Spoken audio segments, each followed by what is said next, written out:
Olá, seja muito bem-vindo.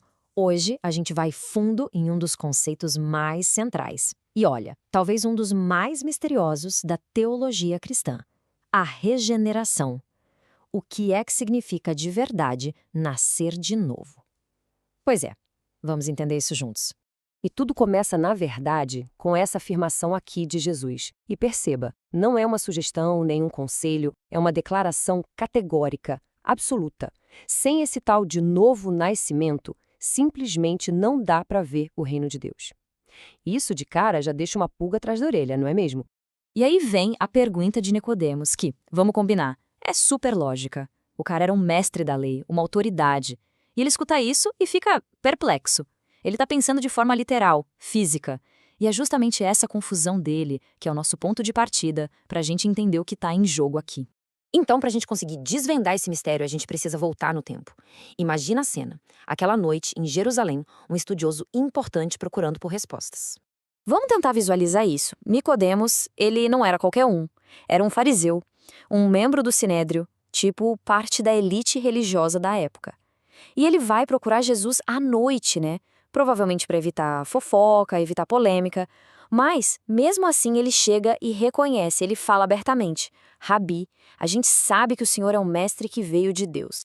E é aqui que o nó da questão aparece. A confusão do Nicodemos revela tudo. Pensa bem, o homem tinha um conhecimento religioso absurdo. E ainda assim, ele não consegue sair da caixinha da lógica humana. A mente dele está presa no mundo físico, no que é natural. E isso mostra uma coisa muito forte, que nem a religião mais dedicada consegue por si só entender as coisas do espírito. Precisa de algo mais. E é nesse ponto que a resposta de Jesus vem para virar o jogo. Ele vai basicamente redefinir todo o conceito de nascer. O que Jesus faz é colocar as coisas em duas caixas bem diferentes.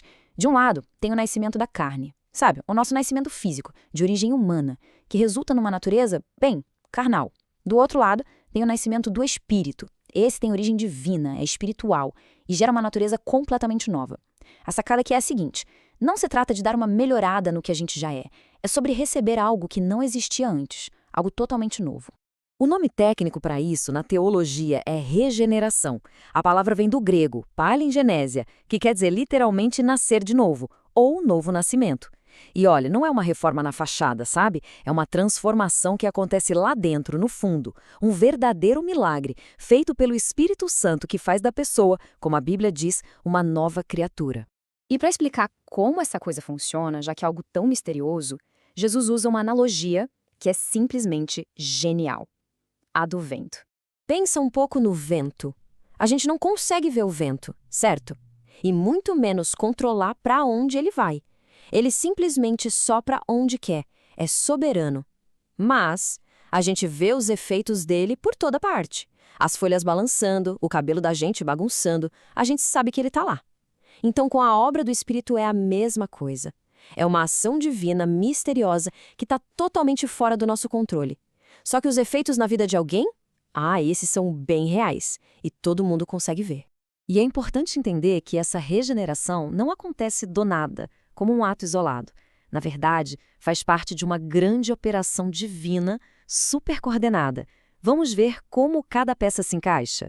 Essa é uma obra da Trindade. Funciona assim: o Pai é o grande arquiteto do plano, a origem de tudo, movido por amor.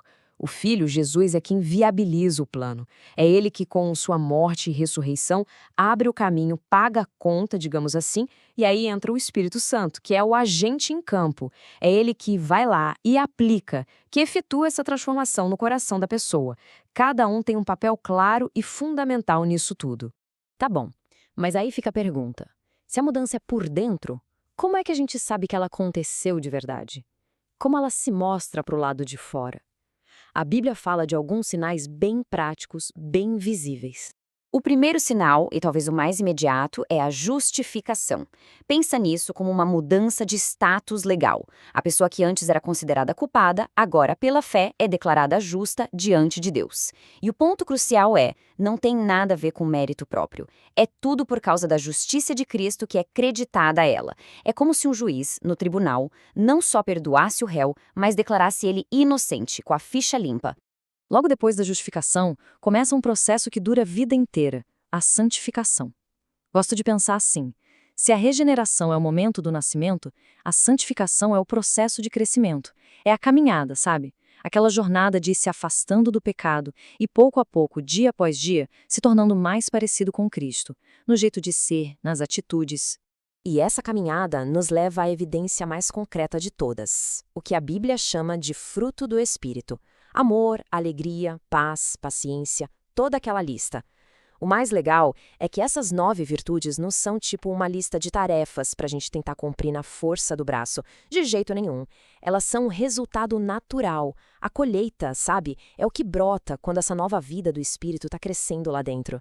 E aqui tem um detalhe que muda tudo. Presta atenção. Esse fruto, amor, alegria, paz, não é a causa do novo nascimento. Ninguém se torna uma pessoa boa para depois ser regenerado. É o contrário. Essas características são a evidência, a prova de que a regeneração já aconteceu. É o rastro que o vento do Espírito deixa para trás, mostrando que ele passou por ali. No fim das contas, o que a gente está falando aqui é de uma mudança total de identidade. É como o apóstolo Paulo resumiu de forma brilhante: se alguém está em Cristo, é nova criatura. Acabou. As coisas antigas já passaram e tudo se fez novo. Não é uma reforma, é uma recriação do zero. E tudo isso nos deixa com uma pergunta no ar para a gente refletir.